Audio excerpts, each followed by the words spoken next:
Ukraine की जंग में दोनों तरफ से खेलकर दुनिया को कंफ्यूज किए बैठे तुर्की ने एक बार फिर यू टर्न ले लिया। नेटो का सदस्य होने के बावजूद रूस से करीबी बढ़ाने में लगे तुर्की ने इस बार पुतिन को झटका दे दिया।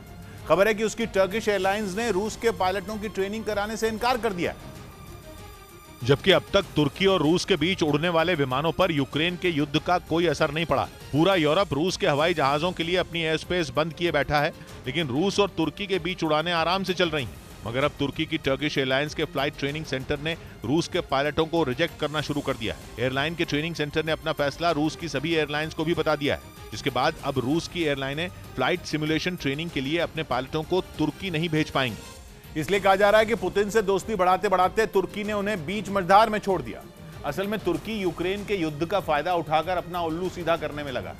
वो यूरोप, अमेरिका और रूस की मजबूरियों को अपना हथियार बनाए बैठा है ताकि तुर्की ऑटोमन साम्राज्य के अपने सपनों का बिजनेस शुरू करने के लिए आपको कोई भी बैंक बिजनेस लोन नहीं दे रहा।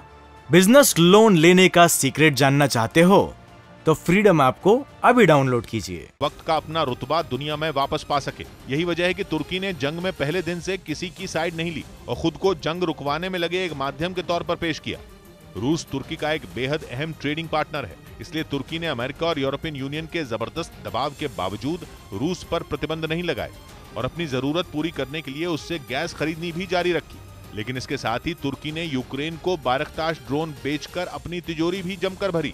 लेकिन इस बार उसकी एयरलाइन ने रूस के पायलटों को ट्रेन करने से मुंह मोड़ लिया, जिसका मतलब यह है कि रूस का एविएशन सेक्टर ठप पड़ सकता है और वहां हवाई जहाज जमीन पर खड़े रहने को मजबूर हो सकते हैं, क्योंकि पायलटों को साल में 2 बार सिमुलेशन ट्रेनिंग करनी ही होती है। और रूस का एविएशन कानून कहता है कि अगर जरूरी ट्रेनिंग पूरी ना हो तो पायलट विमान नहीं उड़ा सकते।